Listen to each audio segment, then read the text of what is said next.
Salut, alors j'espère que tu vas bien. Aujourd'hui, on va essayer de parler du référentiel en physique. Alors, c'est quoi le référentiel en physique? Bon, je vais pas faire des calculs aujourd'hui, vous voyez que je n'ai pas clean le tableau. Donc, on va faire des calculs, on va seulement parler comme ça. Alors, c'est quoi le référentiel en physique? Et d'habitude, pour résoudre des exercices de physique, de mécanique, tu écris référentiel, deux points terrestres, supposé galiléen. Est-ce que tu sais ce que ça veut dire? Alors, si tu ne sais pas aujourd'hui, je vais te l'expliquer. Pour introduire la notion de référentiel, il faut d'abord comprendre c'est quoi le mouvement. Le mouvement est relatif. Quand je dis que le mouvement est relatif, ça veut dire qu'il faut quelque chose pour parler de mouvement.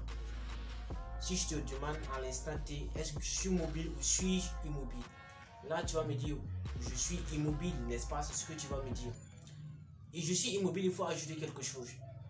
Je suis immobile par rapport à quoi? À quelque chose, non? Ce quelque chose, on va appeler ça le référentiel. Donc, je suis immobile par rapport à la surface de la Terre. Donc, je peux dire ici que la surface de la Terre, là, c'est un référentiel. C'est ça le référentiel.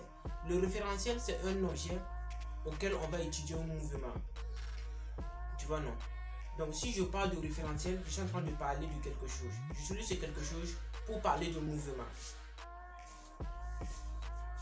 Et donc le référentiel, c'est un objet que j'utilise pour étudier un autre objet. Pour savoir si cet objet que je vais étudier, l'autre objet là, s'il est en mouvement, s'il est immobile, quelle est sa vitesse, c'est ça le référentiel.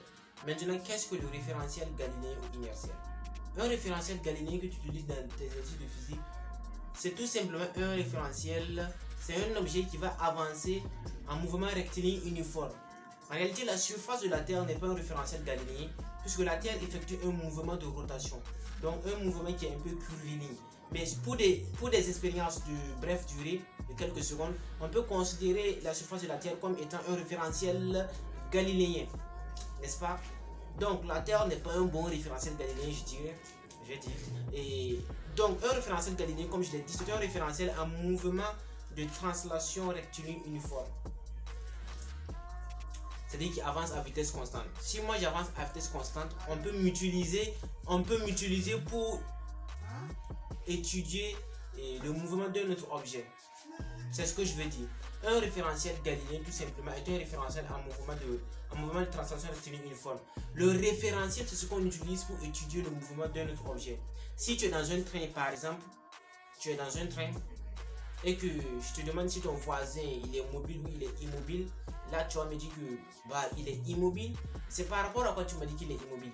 Par rapport à la surface du train, par rapport au train lui-même, par rapport au train, il est immobile, n'est-ce pas? Mais pour une personne qui est dehors, la personne va répondre ton voisin là, il est mobile, il bouge. C'est ça la notion du référentiel. C'est-à-dire que le mouvement est relatif, donc il faut introduire la notion du référentiel pour savoir quand est-ce un objet mobile, quand est-ce un objet immobile. Sinon, même sur la Terre comme ça, je ne suis pas immobile. Par rapport à un autre référentiel, par rapport au référentiel héliocentrique, je ne suis plus immobile.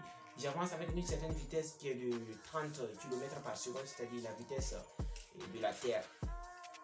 Donc, et même aussi, le soleil, je peux dire que le soleil est immobile. Mais le soleil n'est pas immobile. Si je considère le centre de la galaxie, le soleil bouge, voilà, on est dans le bras d'Orion, dans la voie lactée au niveau du bras d'Orion. Le soleil aussi bouge autour de la galaxie, tu vois, non? Donc si je considère aussi le centre de notre galaxie, la voie lactée, le soleil bouge. Donc rien même n'est immobile. Donc l'immobilité absolue n'existe pas. Il n'y a pas de référentiel absolu. Donc tout simplement, la morale de l'histoire, c'est de retenir que le référentiel est un objet que j'utilise pour étudier un autre objet. Et à ce moment maintenant, tu sais que quand tu écris dans ton exercice de physique, référentiel, tu sais que le référentiel que tu décris là, tu sais ce que ça veut dire. C'est plus abstrait quoi, ce que je vais dire. C'est plus abstrait.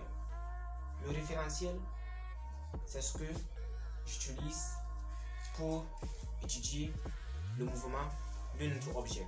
Il n'y a pas de référentiel absolu. Il n'y a pas un mouvement absolu. Il n'y a pas, on va dire que cet objet est immobile. Non, il est immobile par rapport à quelque chose. Toujours il faut introduire quelque chose là. C'est tout ce que je voulais dire. Donc, j'espère que la vidéo t'a plu. Donc, à plus pour de nouvelles vidéos sur la physique et autres.